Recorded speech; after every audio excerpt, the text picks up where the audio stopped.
자, 우리 교재에는 93쪽 부분입니다. 93쪽, 페이지 93쪽, 부동산 투자의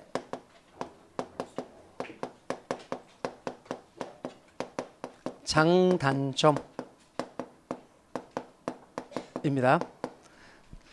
우리가 볼 때 항상 장점과 단점을 균형 있게 봐야 되는데, 부동산 투자의 장점이 있고요, 또 하나는 단점이 있어요. 단점.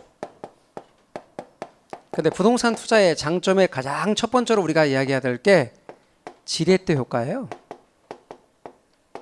지렛대 효과가 뭐냐? 내버리지 효과인데요, 이런 겁니다. 여러분, 내 돈만 갖고 투자하기보다는 부채를 사용하여 투자하면 자기 자본에 대한 수익률이 더 증가한다는 거예요. 그럼 지렛대가 뭔데요? 지렛대가 적은 힘으로 큰 걸 들어 올리는 거예요.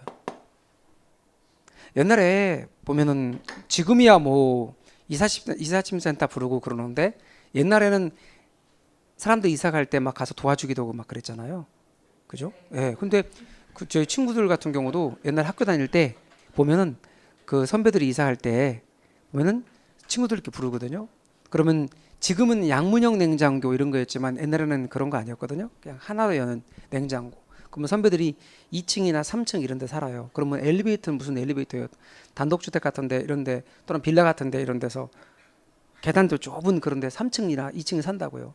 이사 갈 때 그런 냉장고 같은 경우를 들고 내려가야 되는데 좁기 때문에 그걸 한 사람이 드는 경우 많아요. 근데 친구들 가운데 보면 진짜 그걸 딱 지렛대 딱 잡아서 딱 올리는 거야. 기가 막히게 잘해요. 그런 친구들 있어. 그리고 가끔가다 허리 삐끗하고 그걸 들고 내려보는 거예요. 2층에서부터 3층에서부터. 야, 그걸 저는 뒤에서 박수치고 응원했는데 친구들 너무 잘해가지고 친구들 막 대단한 거예요. 막 그걸 들고 내려오더라고. 야, 그게 실제로 지렛대거든요. 그런데 마찬가지로 똑같이 내 돈만 갖고 투자하기보다는, 아까 내 돈 얼마라고 그랬어요? 앞 시간에 4천, 빌린 돈 얼마라고 그랬어요? 6천. 그런데 전액을 내 돈으로 투자할 때 수익률하고 내 돈 4천, 빌린 돈 6천으로 투자할 때 수익률하고 달라요.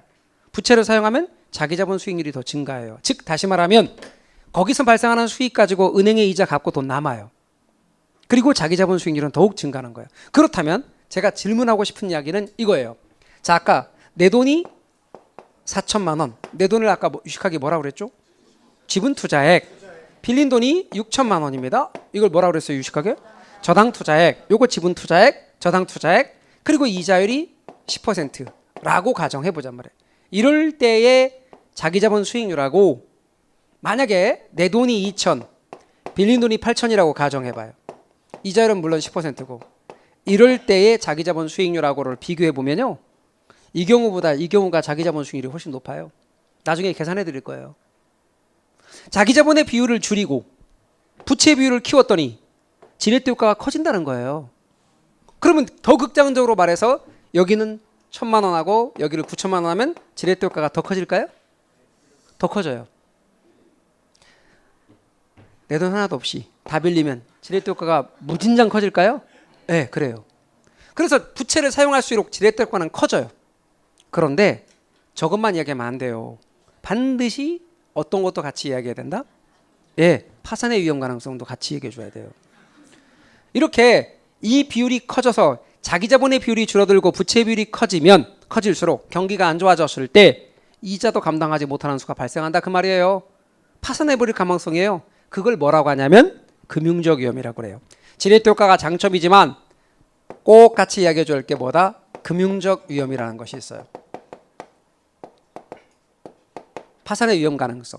그러니까 여러분 전세 끼고 집 산다든가 아니면 은행에 대출받아서 집을 사면 그게 지렛대 효과인데, 그걸 이자를 감당하지 못할 만큼 되어버리면 우리는 일상에서 그거를 하우스푸어니 뭐 이런 말을 하잖아요. 아니, 솔직히 말하면 그게 완전하게 내 집이 아니잖아. 우리은행 집이고 국민은행 집이잖아. 그렇죠? 그걸 다 갚아야 내 집이 되는 거잖아요. 그러다 보니 갚을 수 있다면, 갚을 능력이 된다면 지렛대 효과를 향유할 수 있지만, 그러지 못한다면 파산의 가능성이 커진다는 거예요. 이 부분을 반드시 같이 균형 있게 얘기해 줘야 된다는 거예요. 그럼 지렛대 효과는 장점, 파산의 위험 가능성은 금융적 위험이라고 하는 단점이 따릅니다. 잊지 마세요. 그 다음 두 번째로 장점이 뭐냐? 절세 효과입니다. 절세 효과입니다. 여쭤볼게요. 여러분 아까 앞 시간의 마지막 부분에서 운영 단계 때 내는 세금을 뭐라고 그랬죠?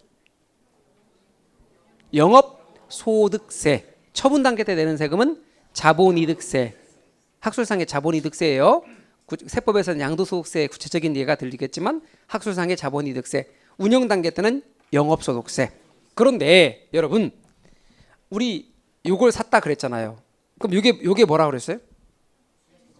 투자성 부동산, 수익성 부동산, 일상에서는 수익형 부동산이라고 그랬죠. 그런데 이걸 살 때 내 돈이 4천 빌린 돈 6천으로 샀다고 합시다. 이자율이 10%면 이자 지급액이 600만 원 있겠죠. 맞습니까? 요 이자 지급액에 대해서는 비용 처리할 수 있도록 해요. 세금 계산할 때. 세금 계산할 때 얘를 비용 처리한다는 말은 과표가 작아진다는 뜻이야. 과표가 작아지면 똑같은 세율을 곱해도 세금이 작아집니다. 결국은 뭐냐면 이자 지급액에 대해서는 세금 공제 혜택이 주어진다는 뜻입니다. 차입금 이자 지급액에 대해서는 공제 혜택이 주어진다. 그다음 또 하나. 얘가 건물이죠. 건물이잖아요. 그럼 감가상각이라는 게 되겠죠. 그럼 우리가 감가상각이라는 걸 구체적으로 아직 공부하지 않았습니다. 그러나 대충 이렇게 10년에 걸쳐서 얘를 감가한다. 쭉 달아 없어지게 된다. 혹은 20년에 걸쳐서 감가한다. 규정이 있을 거라고 규정이. 그럼 만약에 감가가 되어지는 금액만큼이 얼마씩이라고 되어 있다면 그 감가하는 금액만큼도 비용 처리할 수 있도록 하고 있습니다. 결과적으로 뭐냐면 두 가지는 공제 혜택이 주어진다는 겁니다. 어떤 거? 첫 번째 차입금 이자 지급액과 감가상각액에 대해서는 세금 공제 혜택이 주어집니다. 그런 의미에서 절세 효과가 있습니다. 이 이야기도 뒤에서 또 할 겁니다. 우리가 정규 강좌에 들어가면 하나씩 다 보여드립니다. 여하튼 절세 효과가 있다. 장점. 또 하나의 장점. 세 번째. 여러분 운영 단계 때 발생하는 소득, 임대료 수입이나 지대 수입을 뭐라고 불렀어요? 인컴 게인? 소득이득 그랬고, 부동산 처분할 때 발생하는 양도 차익, 캐피탈 게인이 뭐였어요? 자본이득이었죠. 얘는 소득이득과 자본이득을 다 얻을 수 있어요. 취득 운영 처분의 과정을 거치니까 소득이득과 자본이득 모두를 향유할 수 있다. 이 두 가지를 향유할 수 있다. 이렇게 되는 거예요. 그런데 반하여 단점으로는 또 어떤 단점이 있느냐? 아까 이거 얼마 주고 샀다 그랬어요? 1억 주고 샀죠. 그러면 이거 얼마짜리예요? 1억짜리죠. 그럼 다시 저걸 돈으로 바꾸려면 얼마로 바꿔야 돼요? 1억과 바꿔야죠. 돈으로 안 바꿔지는 거야. 경기가 안 좋아져서 사람들이 전부 다 보고 1억짜리래. 그 1억짜리니까 1억에 사라. 그랬더니 경기가 안 좋아서 못 사. 아무도 안 산대. 난 돈이 필요한데. 그래서 어쩔 수 없이 1,000만 원 손해보고 9천과 바꾸려고 9천 그랬더니 사람들이 사겠대. 안 사겠다는 사람들이 누가 봐도 1억짜리니까 사는 거예요. 그럼 나는 저걸 돈으로 바꾸려면 손해보고 바꿔야죠. 뭐가 떨어지냐면 환금성이 떨어진다 그래. 환금성이란 돈으로 바꿀 수 있는 정도예요. 그래서 환금성이 낮다는 단점이 있어요. 부동산의 가장 커다란 단점은 환금성이 낮다라는 단점이죠. 여러분은 부동산 투자의 장점과 단점 딱 요 정도만큼이란 최소한 기억해 주셨으면 좋겠습니다. 더 이상 뭐 다른 얘기들 많이 들어가진 않겠습니다. 그러나 최소 부동산 투자의 장점 3가지와 단점 2가지 정도는 꼭 정리해 놓으십시오. 부동산 투기는 넘어갑니다. 안 한다 그랬습니다. 94페이지 재산 3분법 이야기 좀 합시다. 재산 3분법입니다. 이때 여러분이 유념하실 것은 재산 3분법을 다른 말로 자산 3분법 이렇게 말하기도 합니다. 그러면 재산 3분법이 뭐냐는 거예요. 내용은 이렇습니다. 투자하는 재산을 어떻게 나누냐면 예금과 그 다음에 주식과 그 다음에 부동산으로 3분하여 관리하자는 거예요. 이렇게 하자는 것이 재산 3분법입니다. 이 중에서 설명해야 될 단어입니다. 3분. 요 3분은 무슨 뜻이게요? 네, 셋으로 나눈다는 뜻이에요. 절대로 전자레인지에 돌리는 시간이 아니라고요. 아셨죠? 셋으로 나눈다는 뜻이에요. 근데 여러분이 유념할 게 하나 있어요. 3분하고 3등분은 같은 말이게 다른 말이게? 다른 말이에요. 3분이 넓은 말이게요? 3등분이 넓은 말이게요? 3분이 넓은 개념이에요. 3분은 똑같이 나눠도 돼. 다르게 나눠도 되고. 얘는 3분 한다는 얘기지 3등분 하자는 얘기가 아니야. 근데 3등분도 3분법에는 들어가요. 이해가셨죠? 똑같이 나눠도 돼. 똑같이 안 나눠도 되고. 이 하여튼 셋으로 나누자는 거예요. 어떻게? 이렇게 투자 대산을 예금과 주식과 부동산으로 어떤 사람이 투자하는데 예를 들면 3천만 원을 투자한대요. 여기 1,000만 원, 여기 1,000만 원, 여기 1,000만 원 이래도 돼요. 그런데 이렇게 해도 돼요. 여기에 예를 들어서 800만 원, 여기에 200만 원, 여기에 2천만 원 이렇게 투자해도 돼요. 말뜻 이해가 되셨나요? 예, 그게 바로 3분이라는 개념입니다. 근데 왜 3분하면 유리하게 해요? 이유가 있어요. 3분하면 유리한 이유. 먼저 투자해서 따져야 될 게 가장 먼저 안전성이란 걸 따져야 돼요. 안전성이란 걸 따져야 돼요. 안전한가? 두 번째 따져야 될 게 수익성이란 걸 또 따져봐야 돼요. 수익성. 세 번째 따져야 될 것이 환금성이란 것도 따져봐야 돼요. 환금성은 돈으로 바꿀 수 있는 정도입니다. 그런데 여러분 예금은 안전성 높게요, 낮게요? 높아요, 높아. 환금성 높아요. 그런데 뭐가 떨어져요? 수익성이 떨어져요. 수익성이 떨어져요. 여러분 주식의 경우는 수익성하고 환금성 다 높은 거 맞죠? 수익성도 높아요. 환금성도 높아요. 그런데 주식이 수익성이 높다라고 하는 말에 대해서 동의 안 하는 분들이 계시는데요. 여러분 주식과 부동산을 똑같이 놓고 같은 기간 동안에 수익률 따지잖아요. 주식이 수익률 더 높아요. 근데 사람들은 주식의 경우를 자꾸 단기 투자하려고 해서 그렇지 같은 기간 동안 보유한다면 주식에서 수익률이 높거든요. 그런데 유념할 거는요. 왜 상대적으로 얘가 더 수익률이 높은 것처럼 느낌이 오냐면요. 얘는 위험하거든요. 안전성이 떨어져요. 그러다 보니까 우리 주변에 돈 벌었다는 사람들이 별로 많지 않아요. 그런데 이 부동산의 경우는 얘보다 수익성이 떨어짐에도 불구하고 여하튼 수익성은 높아요. 그리고 안전성이 높기 때문에 대개 이게 얘보다 더 선호되는 경향이 많아요. 그러나 결정적으로 환금성이 낮다는 단점이 있어요. 그러면 보세요. 여기 주식에서 안전성 낮죠. 이 단점을 예금과 부동산의 안전성 높음으로 커버할 수 있다는 거예요. 재산 3분하면 예금의 수익성 낮음을 주식이나 부동산의 수익성 높음으로 커버할 수 있다는 거예요. 부동산의 환금성 낮음을 예금과 주식의 환금성 높음으로 커버할 수 있다는 거예요. 결국 재산 3분법 하면 어떤 것의 단점을 다른 것의 장점으로 커버할 수 있게 되게 돼요. 이게 커버한다는 게 뭐냐면 다음 시간에 포트폴리오라고 배울 거예요. 뭐라고요? 포트폴리오라고 다음 주에 배우게 될 거예요. 바로 포트폴리오를 구성하는 거예요. 그러니까 미리 다음 주에 공부할 걸 미리 깔아놓으면 얘는 뭐다? 포트폴리오의 일종이에요. 뭐의 일종이라고요? 포트폴리오의 일종이에요. 그래서 재산 3분하면 유리한 거예요. 그래서 여러분은 왜 재산 3분하면 유리할까? 재산 3분하면 유리한 이유가 어느 것의 단점을 다른 것의 장점으로 커버할 수 있기 때문이다. 그래서 전통적으로 재산을 관리하는 방식 가운데 하나가 바로 이와 같이 재산 3분법이라는 것이 있었는데 이때 오해하지 말아야 될 건 3분이지 3등분을 의미하는 것은 아니다. 자, 그 다음에 이제는 95쪽 부동산 투자의 위험에 관한 얘기를 할 거예요. 자, 지금부터 하는 얘기 좀 잘 들으셔야 됩니다. 좀 더 중요한 부분으로 들어가서요. 우리가 위험, 리스크라고 말하는 이 위험에 대해서 이야기해 보죠. 여러분 일상에서 말하는 위험이라고 하는 건 뭐냐면 하마터면 죽을 뻔했네? 이런 걸 위험이라고 그러잖아요. 그래서 산에 올라갔다 떨어져 죽을 뻔했다. 물에 빠져 죽을 뻔했다. 차에 치여 죽을 뻔했다. 다 위험이죠. 그런데 투자론에서 말하는 위험은 그게 아니에요.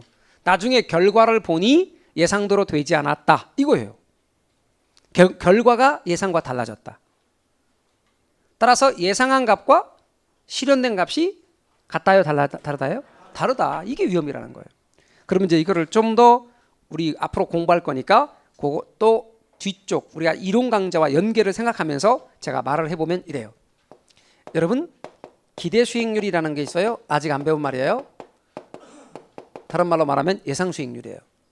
그 다음에 실현 수익률이란 말이 있어요. 아직 안 배운 말이에요. 요거는 지나야 알 수 있는 달성된 수익률이에요. 쉽게 말하면 실제 수익률, 얘는 예상 수익률, 얘는 사전 수익률이고 얘는 사후 수익률이에요. 그런데 이 둘을 비교해 봤더니 같지 않더라 그 말이에요. 같지 않더라. 얘가 달라졌다. 이걸 뭐라고 한다고요? 위험이라 그래요. 위험이라 그래요. 얘와 얘가 달라졌다는 것, 이걸 위험이라 그러는 거예요. 그럼 많이 달라지면 위험이 큰 거예요. 적게 달라지면 위험이 작은 거예요. 그런데 이런 것도 있어요. 기대 수익률하고 실현 수익률을 비교해 봤거든요. 그랬더니 똑같더라 하는 것도 있어요. 이 말은 기대 수익률대로 실현이 된 거죠. 이러면 위험이 없어요. 그럼 우리는 정리를 할 게 있어요. 요거는 말이죠, 위험이 많이 달라지면 큰 거예요. 적게 달라지면 위험이 작은 거예요. 이렇게 나눠줄 수 있어요. 그래서 여러분, 위험이 크다와 작다, 이거는 아예 위험이 없다라고 이야기할 수 있어요. 이렇게. 그러면 위험이 큰 것의 대표적인 예를 하나 들어볼까요? 어떤 것이 있느냐? 대표적인 거 우리 저쪽에서 재산 산문했던 것 중에 주식이 대표적인 예예요. 그러면 위험이 작은 건 부동산은 위험이 작은 것에 해당된다. 아예 위험이 없는 것은 예금 같은 경우는 아예 위험이 없는 것에 해당된다. 이렇게 말할 수 있어요. 이때 여러분이 유념할 것은 기대 수익률하고 실현 수익률이 딱 일치해서 예상대로 실현되는 것, 위험이 전혀 없는 수익률이 있는데 그런 걸 이렇게 말해요. 앞으로 공부하면서 그것을 무위험률이라고 말할 거예요. 위험이 전혀 없을 때 수익률, 그래서 무위험률, 무위험 수익률, 용어 정리를 확실하게 하셔야 돼요. 무위험률, 무위험 수익률. 저는 무위험률의 경우를 두 가지를 예를 들어 드릴 거예요. 우리가 기초강좌라 해서 용어 정도만 너무나 간단하게 다루고 나가면 뒤에서 할 게 너무 많아. 예를 들어 전체가 100이라고 해봐요. 우리 공부할 분량이. 그 100 부분을 나눠서 균형 있게 해야 하는 게 중요한데 앞쪽에서 너무 적게 해버리면 뒤쪽에 너무 많은 거야. 그러니까 예를 들어 기초과정, 기본과정, 심화과정에 나눠 한다고 합시다. 그러면 기초과정에 예를 들어서 한 20만큼 하고, 그 다음에 또 기본과정에서는 30만큼 하고, 심화과정에서 50만큼 한다. 만약에 이렇게 비중을 뒀다 합시다. 그런데 만약에 기초과정에서 20도 안 하고 한 5만큼 한다. 그러면 뒤에서 할 게 너무 많아져요. 그러니 한번 우리가 좀 어떤 용어들에 대한 얘기들은 좀 많이 정리하고 들어둘 필요가 있어요. 다음에 또 반복하더라도. 그럼 무위험률이 뭔가? 무위험률의 대표적인 예를 들어보면 첫 번째는 여러분 은행의 정기예금 이자율이 있죠? 그건 무위험률이에요. 기대 수익률과 실현 수익률이 딱 일치하죠. 그래서 은행의 정기예금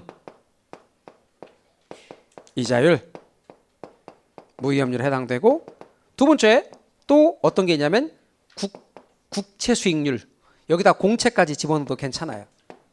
국공채 수익률 또는 국채 수익률, 이것은 대표적인 무위험률이 돼요. 그럼 여러분은 무위험률 예를 들면 두 가지 정도는 꼭 기억하십시오. 은행의 정기예금 이자율과 국채 수익률은 대표적인 무위험률이 된다. 이렇게 알아두시면 좋겠어요. 위험의 개념 정확하게 여러분이 위험의 개념을 알아두십시오. 자, 그러면 위험의 개념을 아셨다면 이제 위험 측정에 대해서 할 텐데, 위험을 측정하기 전에 수익을 먼저 측정해 봐요. 위험과 수익의 측정, 이렇게 할 때 수익을 먼저 측정해 봐요. 수익의 측정, 이걸 먼저 하고 그 다음 위험을 측정한다 그 말이죠. 수익을 측정할 때 뭐로 수익을 측정하느냐? 여러분, 수익을 측정할 때 뭐로 수익을 측정하느냐? 기대 수익률이란 걸로 측정해요. 뭐로 측정한다고요? 네, 기대 수익률이에요. 그러면 제가 이렇게 말했다 합시다. 기대 수익률을 계산했다고 쳐요. 계산 정말 간단해요. 계산하는 건 우리 기초 강좌에서는 안 할 거예요. 근데 계산 되게 간단한데 일단 계산했다고 쳐. A의 기대 수익률이 있고 B의 기대 수익률이 있대요. A의 기대 수익률과 B의 기대 수익률을 비교하니까 이렇대. A의 기대 수익률 20%고 B의 기대 수익률 10%래. 그러면 어느 게 수익이 높다는 뜻이에요? 그 뜻이에요. 그 뜻이라고. 아무것도 안 해요. 수익은 뭐로 측정한다고요? 기대 수익률로 측정한다. 아시겠죠? 잘 기억하십시오. 이번에 여러분이 유념할 건 위험의 측정입니다. 이제 위험의 측정에 대해서 잘 정리를 하셔야 됩니다. 여러분, 위험은 이렇게 측정합니다. 얘와 얘가 벗어난 정도. 얘와 얘가 벗어난 정도를 갖고 측정하는데 많이 벗어나면 위험이 크고 적게 벗어나면 위험이 작은데 쟤와 쟤가 벗어난 정도를 측정하는 척도가 뭐냐면 여러분 분산 내지는 표준 편차가 있습니다. 그러면 위험의 측정 뭐로 하느냐? 분산 그리고 표준 편차, 분산이나 표준 편차가 있습니다. 이것으로 앞으로 여러분 위험을 측정할 겁니다. 분산 내지는 표준 편차. 그럼 분산이나 표준 편차로 위험을 측정한다라고 할 때 분산값과 표준 편차 값이 있는데 분산과 표준 편차 관계를 따지기 전에 둘 다 벗어난 정도로 측정하는 겁니다. 그런데 분산값과 표준 편차의 관계는 분산에다가 누트를 씌우면 표준 편차입니다. 분산에다 뭘 하면요? 누트를 씌우면 표준 편차입니다. 그런데 분산에 누트를 씌우면 표준 편차인데 실무에서는 뭐를 많이 쓰냐면 표준 편차를 많이 씁니다. 실무에서는. 왜 그러냐면 분산값의 계산도 우리 앞으로 배울 겁니다. 제가 분산값도 공식 알려드릴 거예요. 분산값의 계산 공식에는 제곱이 들어갑니다. 그럼 제곱이 들어가면 어떤 문제가 발생하냐면 단위 문제가 발생합니다. 제 말은 뭐냐면 이런 단위 문제가 발생합니다. 단위가 원이더래. 그런데 거기다 제곱을 해봐. 원제곱이 되죠? 그럼 우리가 쓰는 단위예요? 아니에요? 아니잖아. 그런데 원제곱에다가 만일 누트를 씌워봐. 이렇게 누트를 씌우면 단위가 뭐가 되겠어요? 그냥 원이 되겠지. 그럼 원이 되니까 이런 경우는 우리가 쓰는 단위가 됐죠. 그러면 이렇게 원제곱 안에 있는 게 분산인 셈이고 표준 편차는 거기다가 누트를 씌운 거라고 그랬죠. 그러니까 일상에서 쓰는 단위가 됐죠. 그래서 실무에서는 뭘 많이 쓴다? 단위 때문에 표준 편차를 많이 쓴다. 그런데 공인중개사 시험에서는 표준 편차가 단 한 번도 나온 적이 없어요. 분산은 나왔는데. 왜 그럴게요? 저 누트 때문에 그래. 봐봐요. 여러분 제가 해볼게요. 누트 만약에 예를 들어서 어떤 값이 있어요? 어떤 값이 있는데 누트 4래. 그럼 얼마예요? 그리고 2 잘하셨고 누트 9래. 3 잘하셨고 누트 3이래. 잘해보세요. 자, 누트 7이래. 뭐냐고? 왜? 이렇게 하려면 계산기가 필요하더라 그 말이에요. 계산기가 필요한데 계산기에 누트가 있는 계산기도 있지만 누트가 없는 계산기도 있어. 여러분 계산기를 샀는데 내 계산기는 누트가 없네? 그런 계산기 있어 진짜로. 그러면 저거 계산 못할 거 아니냐고. 그러니 누트가 나오는 누트 계산을 해야 될 것을 공인중개사 시험에서 일부러 안 낸 거라 이거예요. 괜히 문제를 야기할 수 있기 때문에. 그래서 지금까지 표준 편차 계산은 한 번도 나온 적이 없어요. 근데 분산값 계산은 나왔어요. 그러니까 시험은 뭘 계산하라고 나온다고요? 그렇죠. 분산 계산하고 나와. 그런데 말로 할 때는 분산 아닌 표준 편차를 사용할 때도 많아. 실무에서 많이 쓰니까. 그럼 결론은 제가 기초과정에서 말하고 싶은 결론은 그 시기에 아니라 분산이나 표준 편차가 벗어난 정도를 측정하는 척도라는 거예요. 그럼 분산이나 표준 편차가 크면 많이 벗어났다, 적게 벗어났다? 많이 벗어났다. 분산이나 표준 편차가 작으면 적게 벗어났다. 이제 질문할게요. A의 표준 편차와 B의 표준 편차가 있대요. 근데 이게 이렇게 됐대. 그러면 어느 게 위험이 크다는 뜻이에요? A가 위험이 크다는 뜻이에요. 그래서 어느 걸 선택해야 돼요? B를 선택해야지. 그럼 다시 둘 중에서 어느 것이 기대 수익률이 실현될 가능성이 커요? 기대 수익률이 실현될 가능성이 커요. 어느 것이? A예요, B예요? 네, 말을 못 알아듣는 거야. 기대 수익률이 실현된다는 말은 위에가 이렇게 벗어났다는 뜻이야? 아니면 가까워진다는 뜻이야? 가까워진다는 뜻이지. 그럼 기대 수익률대로 실현된다는 뜻이죠. 그러면 얘가 일치한다는 뜻이지. 그럼 위험이 없다는 뜻이죠. 그럼 기대 수익률이 실현될 가능성이 크다는 말은 표준 편차가 큰 거예요, 작은 거예요? 작은 것일수록 기대 수익률이 실현될 가능성이 커지지. 그러니까 어느 게 위험이 크고 A가 위험이 크고 어느 게 위험이 작다? B가 위험이 작다. B가 위험이 작다를 좀 더 살짝 돌려서 기대 수익률이 실현될 가능성이 큰 건 B다. 이해 가셨어요? 그렇게 해석할 줄 알면 되는 거예요. 그러니까 우리 공인중개사 시험에서 표준 편차 계산하시오는 나온 적 없어요. 다시 돌아가서 수익은 뭐로 측정하고 기대 수익률이란 걸로 측정하고 위험은 뭐로 측정한다? 분산이나 표준 편차로 측정한다. 계산 문제는 뭐로 나오고 분산으로 나오고 말로 나올 때는 표준 편차가 나올 수 있다. 뜻은 A와 B의 표준 편차를 비교할 때 표준 편차 큰 것이 위험이 크다. 표준 편차 작은 것이 위험이 작다. 이것이 표준 편차 작은 것이 위험이 작으니 기대 수익률이 실현될 가능성이 크다고 한다. 둘 중에 어느 것이 더 우월한 대안이냐면 당연히 B다.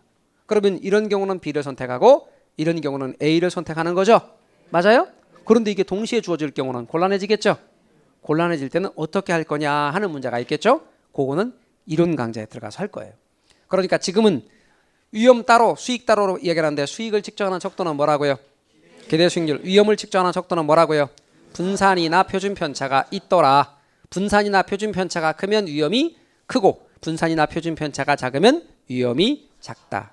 이렇게 여러분 이해하시면 됩니다. 되셨죠? 그 다음 부동산 투자의 위험으로 건너갑니다. 95쪽입니다. 아래쪽 부동산 투자의 위험은 제일 첫 번째는 사업상의 위험이 있습니다.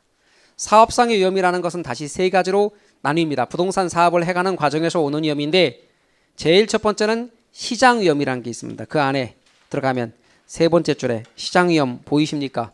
네모. 그 다음에 넘겨주십시오.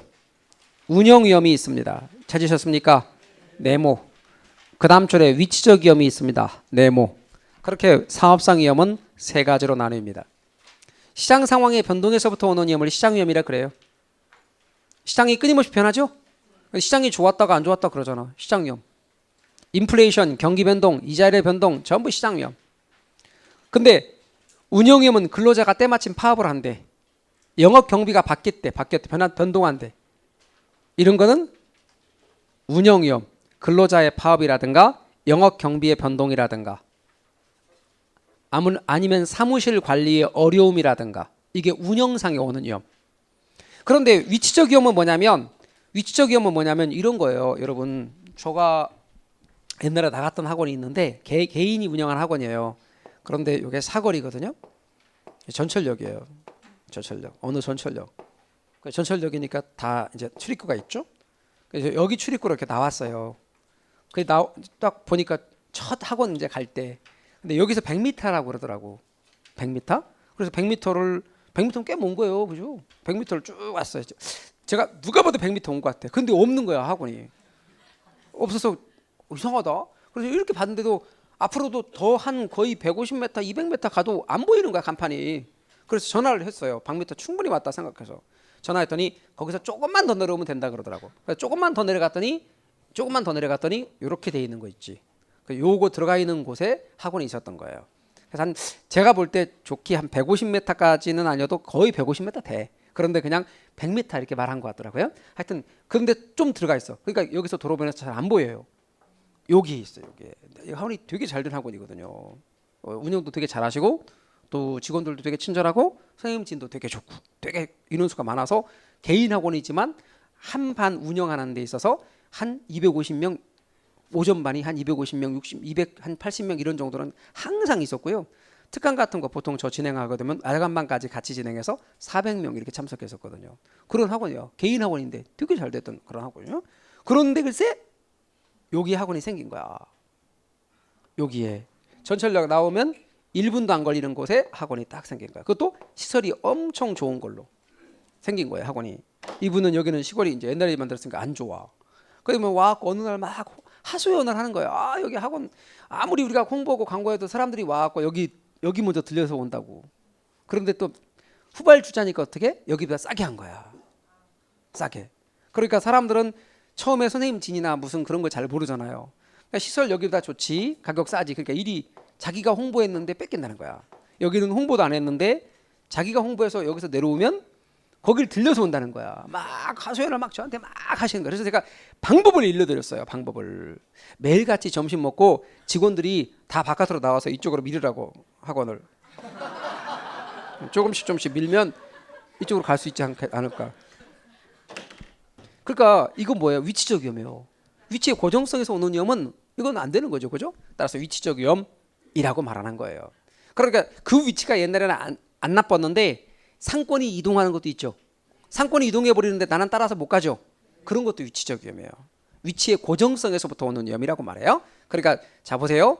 지금 사업상의 위험 세 가지 얘기했어요. 시장 상황의 변동에서 오는 위험은 무슨 위험이라고 그러고 시장 위험이라고 하고 근로자가 파업을 한다든가 영업비가 변동하다든가 사무실 관리가 어렵다든가 하는 거는 운영 위험이라고 그러고 저 위치의 불리함에서 오는 위험은 위치적 위험이라 한다. 얘네들을 싸잡아서 사업상의 위험이라고 그러는 거예요. 자, 그다음 두 번째가 있어요. 두 번째, 아까 제가 뭐라고 말했냐면 부동산 투자에 있어서 부채를 사용하면 사용할수록 지렛효과는 커지는 게 맞아요. 이해 가셔요? 그래서 손쉽게 우리가 투자해서 수익을 얻을 수 있긴 한데 항상 염두에 둘 건 파산의 위험 가능성이에요. 그게 뭐다? 금융적 위험이 두 번째예요. 두 번째, 금융적 위험. 부채를 많이 사용할수록 지렛대 효과를 향유하는 건 사실이지만 파산의 위험 가능성이 증가한다는 것, 그걸 금융적 위험이라 그래요. 세 번째, 법적 위험은 법적 환경이 바뀜에 따라 오는 위험이에요.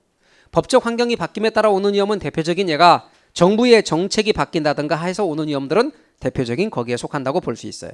그래서 법적 위험이다. 그리고 인플레이션 위험이에요. 인플레이션기에 구매력이 주는 거지. 예를 들어 절 보실래요? 10,000원 가지고 이 물건 10개 살 수 있었대요. 이 물건이 실은 1,000원이래. 그런데 이 물건이 2,000원으로 올라간 거예요. 그럼 10,000원 가지고 몇 개 살 수밖에 없어요. 5개. 구매력이 줄지요. 이렇게 인플레이션기에 구매력이 줄어드는 위험을 인플레 위험이라고 말합니다. 인플레 위험.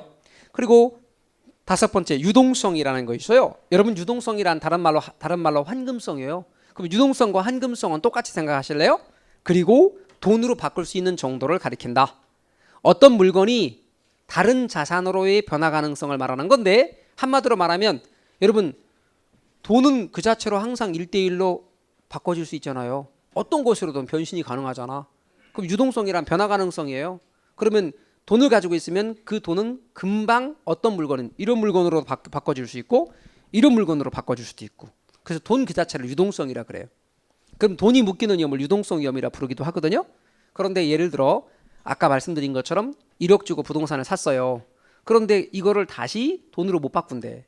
그게 뭐다? 유동성 위험, 환금성 위험. 투자 부동산을 현금으로 바꾸는 과정에서 오는 내가 손해봐야 되는 위험, 가치의 손실 가능성, 그걸 뭐라고 하냐면 유동성 위험이다. 아까 1억 주고 부동산 샀는데 다시 현금으로 바꾸려니까 1,000만 원 손해보고 바꿨다. 유동성 위험입니다. 아시겠죠? 근데 유동성 위험이 그런 뜻만 있는 게 아니고 이걸 논의를 더 확장해서 금융론에 가면 제가 한 번 더 이걸 더 짚어드릴 겁니다. 좀 더 넓혀드릴 거예요, 용어를. 그래서 여러분은 거기까지 그 용어들을 정리해 놓으시면 좋겠습니다. 자, 그 다음 부동산 투자의 수익률과 투자의 결정 부분입니다. 우리 부동산 투자의 수익률이 있는데 이 부동산 투자의 수익률의 개념에서 방금 기대 수익률 얘기를 했거든요. 그거 좀 설명 좀 드리려고요. 자, 여러분, 기대 수익률, 요구 수익률 그러는데 방금 제가 얘기했던 기대 수익률의 개념을 조금만 더 부연 설명해 봅시다. 용어에 보면 수익률의 개념들이 있는데요. 페이지 96입니다. 우선 먼저 수익률의 개념이에요.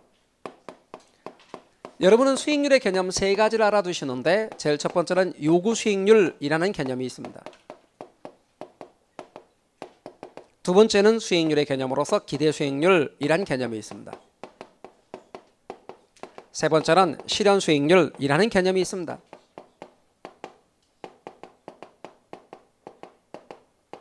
자, 먼저 이렇게 제가 상황 설정을 해볼게요. 여러분이 이해가 좀 되실 수 있도록 이런 상황 설정을 해볼게요. 갑이란 사람이 1,000만 원을 가지고 있다는 거예요. 1,000만 원을 가지고 있는데 여기서 이 1,000만 원을 은행에 넣으면 얼마를 줄 건지를 알아봤다고 합시다. A라는 은행을 찾아갔대요. A라는 은행을 찾아갔다고 가정해봐요. 그리고 은행한테 묻기를, 야 은행아, 요거 너한테 맡기면 1년 후에 얼마 줄래? 그랬더니 은행이 말하기를 4% 줄게. 그렇게 말했다 합시다. 4% 줄게. 그러니까 4%의 수익률을 보장한다는 거죠. 그러면 이 은행에 넣으면 1년 후에 얼마 주는 거예요? 이것을 4%. 40만 원 그러면 얼마 주는 거예요? 1,040만 원을 주겠다. 이렇게 말한 거예요. 에이, 마음에 안 들어. 마음에 안 들어서 그냥 어떤 투자 대상, 가라고 하는 투자 대상에 투자를 하기로 했대. 여기다 투자를 하려고 한대요. 그러면 여기다 투자를 하려고 이 돈을 투자를 하려고 한다면 적어도 이 투자 대상은 몇 % 이상은 돼야 투자할까요? 그렇죠. 4% 이상은 돼야지. 왜냐면 저기다 투자를 선택하면서 4%를 포기한 거니까. 그래서 투자를 결정하기 위하여 최소한 요구되는 수익률 4%를 요구 수익률이라고 그래요. 뭐라고 한다고요? 요구 수익률, 이렇게 말합니다. 투자를 결정하기 위하여 쟤를 선택함에 따라서 얘는 포기하는 거니까 투자를 결정하기 위해 포기하는 최소한의 수익률, 그래서 요구 수익률, 이렇게 말합니다. 그럴 때 갑이란 사람이 여기다 투자를 하려고 하는 이유는 여기에서의 수익률이, 예상되는 수익률이 이거보다 클 것 같아서 투자를 결정하려고 하는 거거든요. 그럼 갑이 이 투자 대상으로부터 예상하는 수익률이 얼마인가 봤더니 10%래. 10%. 그걸 뭐라고 하냐면 갑이 예상하는 수익률 10%, 요걸 그렇죠. 기대 수익률 그러는 거예요. 뭐라고 한다고요? 기대 수익률이라고 합니다. 우리는 기대 수익률과 요구 수익률 이런 계산에 관한 얘기는 말씀드린 것처럼 어디서 우리가 할 거냐면 기본 강좌쯤 들어가면서부터 자세히 할 거예요. 그러나 여기서는 개념만 정리하자는 말이에요. 갑이 투자를 선택하는 순간 얘를 포기한 거예요. 그러니까 적어도 투자를 결정하기 위해서 요구되는 최소한의 수익률은 4%고 그런데 얘를 선택한 이유는 거기서 예상하는 수익률이 크기 때문에 투자를 선택한 것이다. 맞아요? 그러면 투자자가 투자를 선택하기 위해서는 적어도 기대 수익률이 요구 수익률보다 크거나 같아야 투자를 선택할 것이다 그 말이죠. 만일 기대 수익률이 요구 수익률보다 작다면 투자할까요? 안 하겠죠. 이러면 안 할 거다 그 말이에요. 투자가 이렇게 돼서 투자가 이루어졌어요. 그리고 나서 1년, 이게 1년 후 얘기입니다 지금. 그러면 1년 후 갑이란 사람이 1,000만 원을 딱 넣었을 때 1년 후에 은행은 4% 줄게. 그래서 이게 마음에 안 들어서 여기다 투자를 하려고 한다. 1년 후에 10% 나올 것 같다. 그래서 여기다 투자를 결정했대요. 그리고 투자가 이루어지고 나서 딱 뚜껑을 열은 거야. 1년 지났어 드디어. 뚜껑을 딱 열어보니까 10%가 실현됐어. 여기가 10%가 실현됐다. 그러면 요건 무슨 수익률이에요? 실현 수익률이에요. 실현 수익률. 실현 수익률이 되는 거예요. 그러면 예상대로 실현된 거예요? 실현되지 않은 거예요? 실현됐죠. 그럼 위험하지 않은 거지. 이해 가셨어요? 그러면 얘는 지나봐야 할 수 있죠. 얘네들은 사전에 예상하는 수익률이죠. 그래서 여러분이 유념하실 것은 요구 수익률은 투자를 결정하기 위하여 보장돼야 되는 필수 수익률이다. 이렇게 말할 수 있어요. 그런데 여기 요구 수익률은 우리 안에서 정해진 거예요? 외부에서 주어진 거예요? 여기서 주어진 거잖아. 그래서 뭐라고 하냐면 요구 수익률은 외부 수익률이라고도 해요. 뭐라고 한다고요? 외부 수익률 이렇게 말하기도 해요. 이거는 외부에서 주어진 거예요. 은행이 그렇게 말한 거예요. 은행이. 말뜻 이해가 되셨나요? 그런데 갑이 투자를 딱 선택하는 순간 포기하는 수익률이에요. 그래서 그걸 뭐라고도 말하냐면 그렇죠. 투자의 기회비용. 이거 아직 기회비용 개념 설명 안 했는데 우리 기회비용 개념을 아시네요. 투자의 기회비용 그런단 말입니다.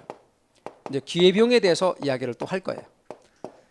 그런데 기대 수익률은 뭐냐면 그 투자 대상에서 예상하는 수익률이죠. 따라서 이것은 다른 말로 예상 수익률 이렇게 말합니다. 예상 수익률, 예상 수익률입니다.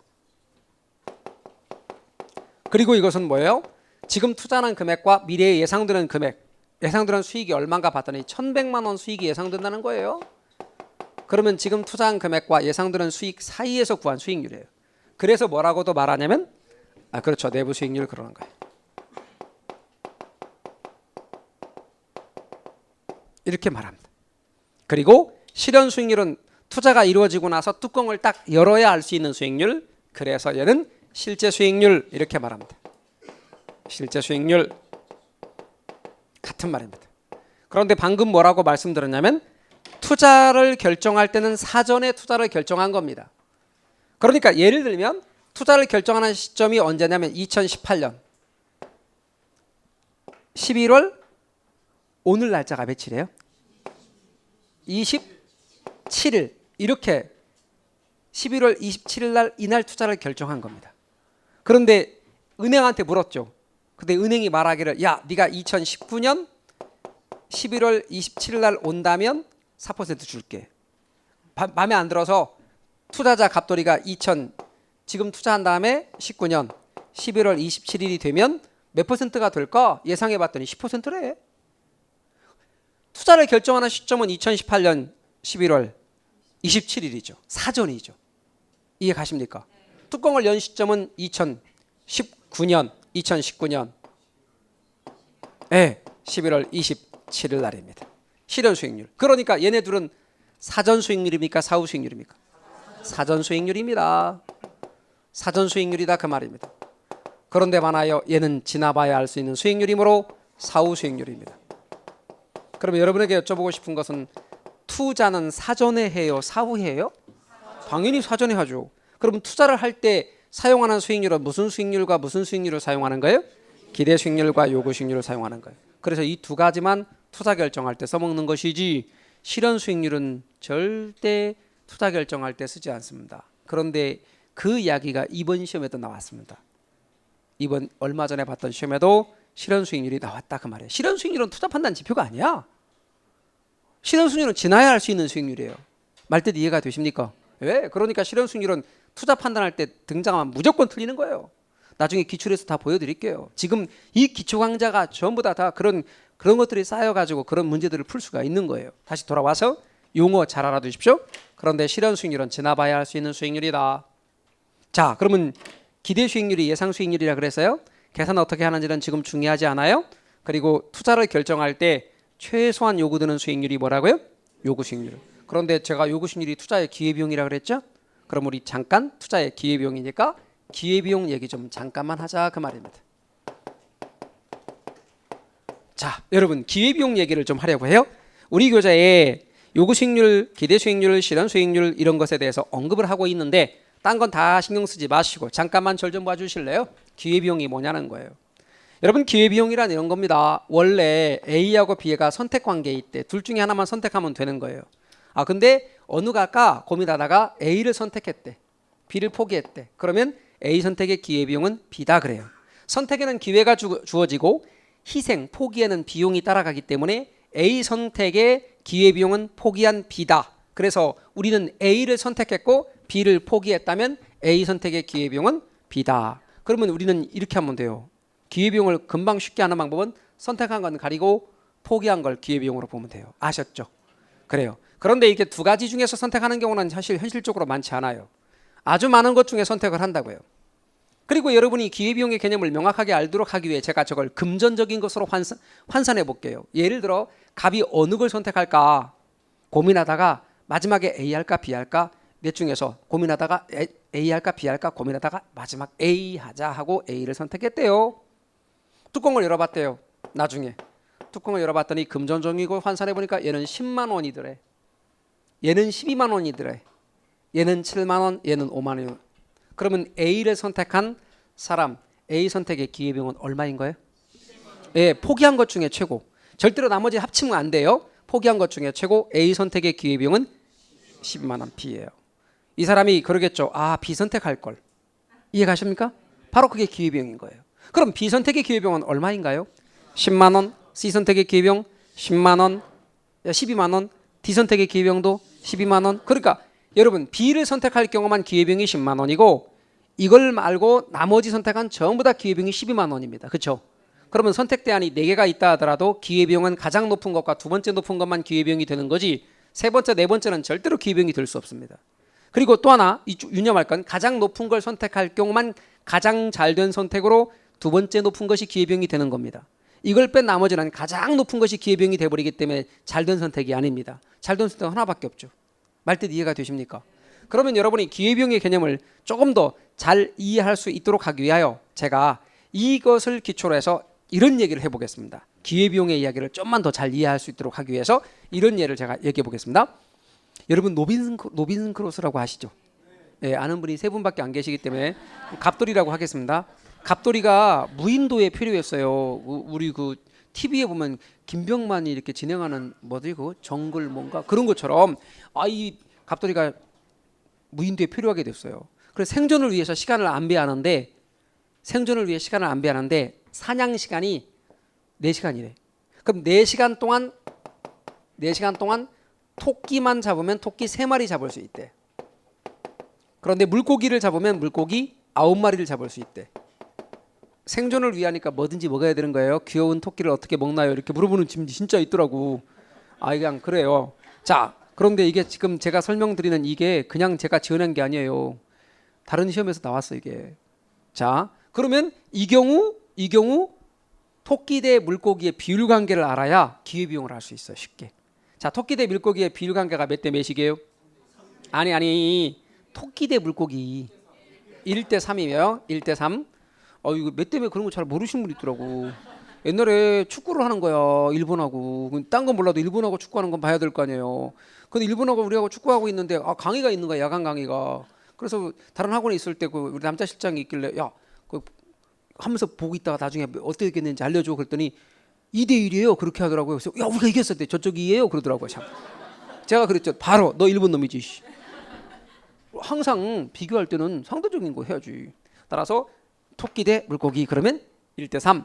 이해 가십니까? 그러면 제가 이렇게 물은 겁니다. 토끼 한 마리의 기회비용은 이렇게 물었어요. 그럼 뭐라고 그래야 돼요? 아니 앞에까지 말해야지. 그냥 3 그러면 안 되지. 뭐라고 말해요? 물고기 3마리 이렇게 말하란 말이에요. 아셨죠? 그래요. 그럼 다시 없던 걸로 하고 물고기 대 토끼의 비율 관계는 몇 대 몇이야? 아니 물고기 대 토끼면 그러면 3대 1이긴 한데 그거를 기준을 물고기를 삼아야 돼. 그러면 3대 1이니까 다시 하면 3대 1이니까 물고기 한 마리의 기회비용이 뭐냐 그렇게 하려고 그러거든요. 그럼 물고기 대 토끼의 비율 관계는 몇 대 몇이냐고. 1대. 그래서 어려운 문제를 제가 물었던 거죠. 1대 3분의 1인 거죠. 맞습니까? 그러면 결국 제 질문은 물고기 한 마리의 기회비용은 하고 물으면 토끼 3분의 1마리 그래야 되는 거예요. 그러면 또 간혹 가다가 귀여운 토끼에게 3분의 1마리가 웬 말이냐 뭐 이렇게 하시는 분들이 있더라고. 너무 동물을 애호하고. 여기서는 그런 뜻이 아니고 기회비용은 실제 자른다는 얘기가 아니야. 계산된 비용일 뿐이야. 이해 가셨어요? 그래서 기회비용은 어떤 걸 선택함에 따라 포기하는 것 이런 뜻이 기회비용이라는 거예요. 근데 이 사람이 지금 선택 관계가 10%하고 4%가 있었다는 거예요. 이해 가십니까? 그런데 요거는 예상 수익률, 요거는 은행이 보장했다는 수익률. 그런데 이 중에서 이 사람은 이걸 선택했다고. 이걸 포기하고. 그러니까 이거는 투자의 기회비용인데 적어도 이것을 선택하기 위해서는 얘가 이거 이상은 돼야 된다는 거지. 그러니까 포기하는 수익률은 뭐냐면 투자 결정에 요구되는 최소한의 수익률이라 해서 붙인 말 요구 수익률. 앞으로 여러분 우리 투자 판단할 때 최소한 얼마 이상은 돼야 되냐면 요구 수익률 이상은 돼야 돼. 여러분들이 우리 아까 공부를 하고 이렇게 하시는 동안에 이제 일정 기간 동안 다른 것들을 많이 희생도 하고 포기도 하고 그렇게 하신단 말이에요. 그러면 공인중개사로서 내가 얻는 그 공인중개사 자격증의 가치가 적어도 그런 포기한 것 이상의 가치를 거기다 부여를 해야 여러분 동기부여도 되고 의미가 있단 말이에요. 뭐냐면 그게 바로 뭐냐면 요구 수익률이니까. 요구 수익률이라고 하는 것은 내가 어떤 걸 선택함에 따라 포기하는 최소한의 수익률이라고. 그러니까 투자 결정하기 위해서는 적어도 요구 수익률 이상은 돼야 된다. 맞아요? 그리고 그 투자 대상에서의 예상 수익률은 기대 수익률이다. 투자는 기대 수익률과 요구 수익률을 갖고 결정하며 나중에 그 투자가 잘 됐는지 안 됐는지는 실현 수익률과 비교해 보면서 판단하는 거예요. 아셨죠? 용어 정리 잘 해 놓으십시오. 제가 하지 않은 건 다 넘어가셔도 됩니다. 다음 시간에는 오늘 이야기한 거 살짝 같이 겹쳐서 부연 설명하면서 97페이지 부동산 투자의 위험과 수익의 관계부터 가도록 하겠습니다. 미리 당부 말씀드립니다. 다음 시간에 투자론 거의 끝부분까지 연결되는데 너무너무 중요하고 난도도 높은 파트입니다. 절대로 빠지시면 곤란합니다. 아셨죠? 미리 말씀드리겠습니다. 자, 오늘은 여기까지 합니다. 수고하셨습니다. 네, 수고하셨습니다.